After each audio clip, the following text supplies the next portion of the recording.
அழகான ஒரு ஊரு, அமைதியான ஒரு வாழ்க்கை, கியூட்டான ஒரு காதல், லைஃப் ரொம்ப அழகா போகுது.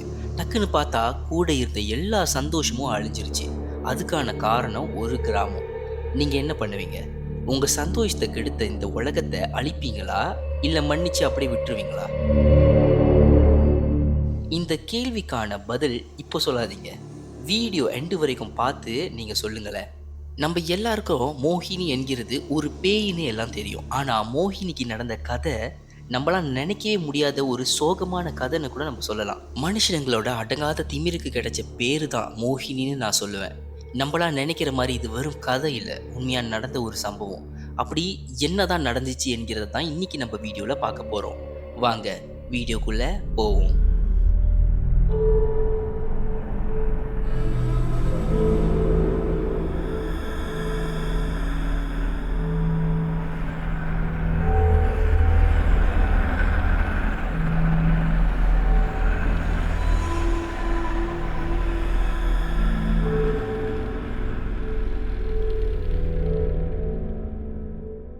1800 காலத்துல கேரளா பார்டர்ல ஒரு சின்ன காட்டு பகுதியில ஒரு அழகான கிராமம் இருந்துச்சு.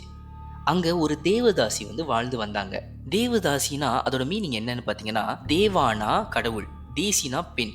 அதாவது கடவுளுக்கு பணியாற்றும் பெண் தான் தேவதாசின்னு நம்ம சொல்லுவோம். அந்த தேவதாசியோட பேரு தான் மோகினி. நல்லா கேட்டுக்கோங்க. பியா நம்ம சொல்றது இப்ப ஒரு காலத்து கடவுளுக்கு சேவையாற்றிய ஒரு பெண். அந்த ஒரு பொண்ணு பாத்தீங்கன்னா ரொம்ப அழகாவே இருப்பா. ஒரு டான்ஸ். அந்த காலத்துல பாத்தீங்கன்னா ராஜாக்கள், மந்திரிகள், அப்புறம் இன்னும் சில பணக்காரர்கள்லாம் இருப்பாங்கல்ல, அவங்க எல்லாருமே மோகினியோட நடனத்தை பார்த்தாலே மெய் மறந்து ரசிப்பாங்களாம். எத்தனையோ பேருக்கு அவளை தன் வசப்படுத்தணும்னு ஆசைப்பட்டாங்க. ஆனா மோகினி ஒரு சாதாரண ஏழ்மையா வாழ்ற ஒரு சிலை செய்யற சிற்பி ஆளு மேல காதல் வசப்பட்டிருந்தாங்க. இவங்க 2 பேரோட காதல் ரொம்ப பியூரா இருந்துச்சு. என்னதான் காசு பணம் இல்லைன்னா கூட ஒவ்வொரு நாளும் சந்தோஷத்துக்கு பஞ்சமே இல்லாத ஒரு வாழ்க்கை இவங்க 2 பேரோடையுமா நம்ம சொல்லலாம். இப்படி அழகா வீசின காத்துக்கு பின்னாடி புயல் அடிக்க போகுதுன்னு யாருக்குமே தெரியல. இவங்க மேல காதல் வசப்பட்ட ஒரு ராஜா மோகினி கிட்ட ப்ரொபோஸ் பண்ணாரு. அதுக்கு மோகினி ரிஜெக்ட் பண்ணிட்டாங்க. அவங்க ரிஜெக்ட் பண்ணதுக்கு காரணமும் அழகா சொல்லி புரிய வச்சாங்க.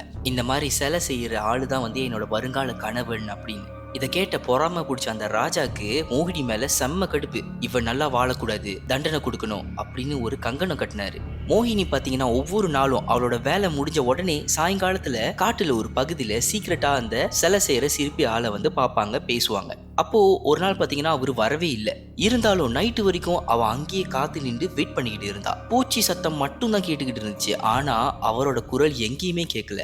அதுக்கப்புறம் அவ அப்படியே சோகத்திலே வீட்டுக்கு போயிட்டா. அப்போதான் ஒரு பையன் மோகினியோட வீட்டுக்கு இதுதான் அக்கா, அவர் உங்களுக்காக செஞ்ச கடைசி சிலை, உங்களை நினைச்சு செஞ்சாரு அப்படின்னு சொல்லி கையில சிலை கொடுத்தான். அதை பார்த்த மோகினி அவருக்கு என்ன ஆச்சு ரொம்ப ஆக்ரோஷமா கேட்டா. அதுக்கு அந்த பையனும், அக்கா அவர் போயிட்டாரு, கடைசியா ராஜா கொடுத்த தண்ணீரை குடிச்சாரு, இன்னும் எழுஞ்சிக்கல. இதை கேட்ட உடனே மோகினி அவர் இருந்த வீட்டுக்கு வேகமா போனாங்க. அங்க அவரோட உடல் அப்படியே போன மாதிரி இருந்திருக்கு. மூச்சு சத்தம் எதுவுமே கேட்கல. அவரோட வாயில வந்த நொரை புரிய வச்சிச்சு மோகினிக்கு, இதுக்கெல்லாம் ராஜா தான் காரணமா இருக்கும் அப்படின்னு. அவரு இத்தனை காலமா செஞ்சுக்கிட்டு இருந்த சிலைய கூட பாதி செஞ்சிட்டாரு. கடைசியா அவர் சிலையோட முகத்துல கண்ணீர் வர மாதிரி செதுக்கிட்டு தான் இறந்து போயிருக்காரு. அதாவது தனக்கு மரணம் ராஜா செஞ்ச துரோகத்தால தான் நினைச்சு கடைசியா சிலை மேல அழுவுற மாதிரி செதுக்கிட்டு இறந்து போயிருக்காருன்னு தெரிய வந்திருக்கு. ராஜாவோட மோதிரம் அந்த சிற்பி செஞ்சுக்கிட்டு இருந்த சிலை பக்கத்துல இருந்திருக்கு. அதை பார்த்த உடனே கன்ஃபார்ம் பண்ணிட்டா மோகினி, இதுக்கெல்லாம் ராஜா தான் காரணம் அப்படின்னு. அந்த கிராமம் பகுதியில இருக்கிற எல்லாரும் ராஜா தான் இந்த துரோகத்தை பண்ணதுன்னு தெரியும். ஆனா யாருமே அவளுக்காக நிக்கல. மோகினியும் ஒரு ராஜாவை சாதாரண பொண்ணா இருக்கிற நான் என்ன செஞ்சிட முடியும், என்னோட ஊரே என் பக்கம் நிக்கல, நான் மட்டும் எதுக்கு வாழணும் அப்படின்னு சொல்லி காட்டு பக்கமா போய் மரம் குளம்னு சொல்லப்படுற ஒரு குல பக்கமா இறந்து போயிட்டா. ஆனா அவ சாகுற முன்னுக்கு யாரெல்லாம் என்னோட வாழ்க்கையை நாசமாக்குனாங்களோ, வேடிக்கை பார்த்தாங்களோ, அவங்க எல்லாரும் பதில் சொல்லி ஆகணும்னு கேஸ் பண்ணி தான் இறந்து போயிருக்கா.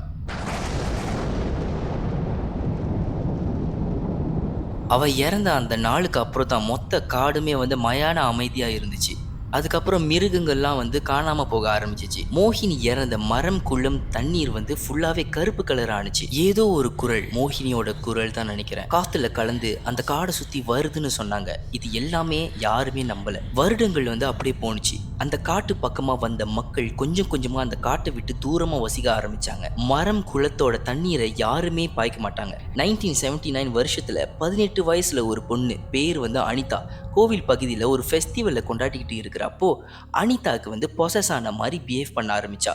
டீப்பான குரல்ல வந்து அவ சொன்னா, நான் வந்துட்டேன், அவனை தேடி வந்துட்டேன். அதுக்கப்புறம் அப்படியே அனிதா மயங்கி விழுந்துட்டா. கொஞ்சம் நாள் கழிச்சு காடு பக்கமா அனிதா ஓடி போயிட்டான்னு தகவல் வந்துச்சு. ஒட்டுமொத்த கிராமமும் வந்து அனிதாவை தேடுற பணியை ஸ்டார்ட் பண்ணாங்க. கடைசியில அவளோட உடல் மரத்துக்கு கீழே தொங்கிக்கிட்டு இருந்ததை பார்த்துருக்காங்க. அவளோட கண்ணு எதையோ பார்த்த பயத்துல உறைஞ்சி போயிருந்துச்சு. அட்டாப்சி ரிப்போர்ட்ல அவளை யாரும் கொலைலாம் பண்ணலன்னு தெரிய வந்திருக்கு. இதுக்கான காரணம் யாருன்னு கேட்குறப்போ கிராம மக்கள் ஒரு ஆளோட பேரை சொன்னாங்க. அவளோட பேர் தான் மோகினி. அதுக்கப்புறம் அடுத்த 5 வருஷத்துல இன்னும் 5 பெண் பிள்ளைகளுக்கு வந்து அனிதா மாதிரியான நிலைமை வந்திருக்கு. எல்லாமே இறந்தது மோகினி இறந்த இடத்து பக்கமா தான். யார் இந்த கொலையெல்லாம் பண்ணாங்கன்னு போலீஸ்காரங்க ரிசர்ச் பண்ணாங்க. கிராம மக்கள் கிட்ட கேட்கிறப்போ எல்லாரும் மோகினி பேர் தான் சொன்னாங்க. என்னடா இது, மூட நம்பிக்கைக்கு இங்க பஞ்சமே இல்லைன்னு அதாவது அந்த போலீஸ்காரன் அந்த மரம் குளம் பகுதியில தான் நைட்டு வரைக்கும் பயம் இல்லாம இருந்தாரு. ஒவ்வொரு நாளும் அங்கதான் இருப்பாரு. ஏதாவது க்ளூ கிடைக்கும்னு வெயிட் பண்ண அவருக்கு மோகினி வந்தா. ஒரு பொண்ணு வெள்ளை கலர்ல புடவை கட்டிக்கிட்டு தண்ணி மேல மிதங்கிட்டு இருந்தாலாம். அந்த பொண்ணுக்கு கால் பாதம் இல்லையா. அவளோட சிரிப்பு இந்த உலகத்திலே நான் பார்த்ததுலே அதுதான் பயங்கரமான சிரிப்புன்னு அந்த போலீஸ்காரன் ஒருத்தர் சொன்னான்.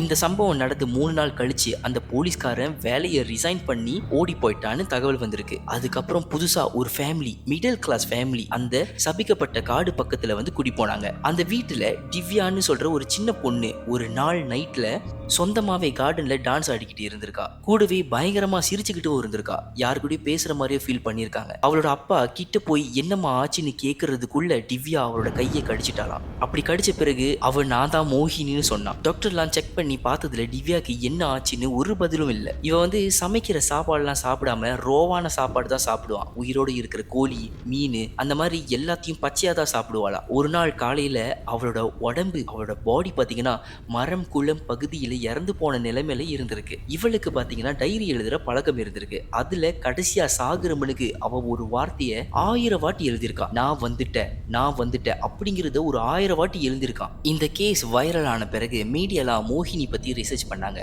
அதுல அர்ஜுன் ஒரு ஜேர்னலிஸ்ட் வந்து இந்த காட்டுக்குள்ள போயிருக்காரு. போறப்போ ஒரு கேமராவோட வந்து போயிருக்காரு. ஆனா அடுத்த நாள் கேமரா வந்துச்சு, ஆனா அர்ஜுன் வரல.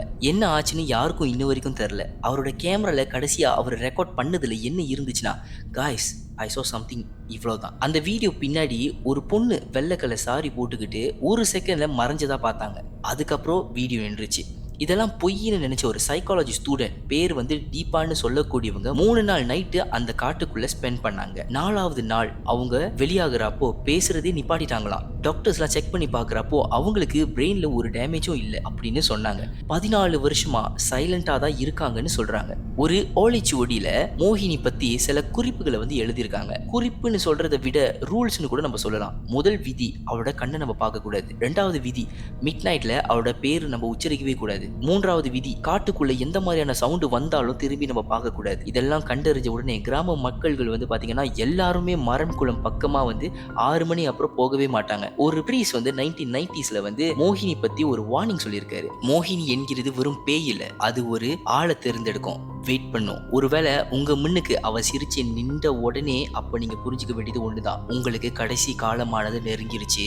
என்னதான் இந்த மோகினியோட கதை பயங்கரமா இருந்தா கூட எனக்கு என்னமோ ஒரு பக்கம் அவளோட கதையை கேட்கிறப்போ பரிதாபமா தான் இருந்துச்சு. அவ பாட்டுக்கு சந்தோஷமா தான் இருந்தா. அவளோட சந்தோஷத்தை பறிச்ச ராஜாவை அவளால ஒண்ணுமே பண்ண முடியல என்கிற வழி கிராமம் ஆட்கள் யாருமே அவ பக்கம் நிக்கல. இது எல்லாமே அவளை சாவோட விளிம்புக்கு தள்ளப்பட்டிருக்கு. ஒருவேளை ராஜாவை எதிர்த்து ஒரு ஆள் கேட்டிருந்தா கூட மோகினியானது உருவெடுத்திருக்காது. நம்ம இப்படிலாம் வந்து சொல்லலாம். ஆனா ஒருவேளை கேள்வி கேட்டாலும் ராஜாவை எதிர்த்து நின்னாலும் அவ்வளவுதான், மரணமானது நம்மளுக்கு உறுதி. இப்போ நீங்க என்ன சொல்றீங்க? நான் ஸ்டார்டிங்ல கேட்ட கேள்வி ஞாபகம் இருக்கா? இப்போ அதுக்கான பதிலை சொல்லுங்க. அடுத்த வீடியோவில் உங்க எல்லாரும் சந்திக்கிற வரைக்கும் டாடா பாபாய் ஃப்ரம் டிக்கெட் விஷன்.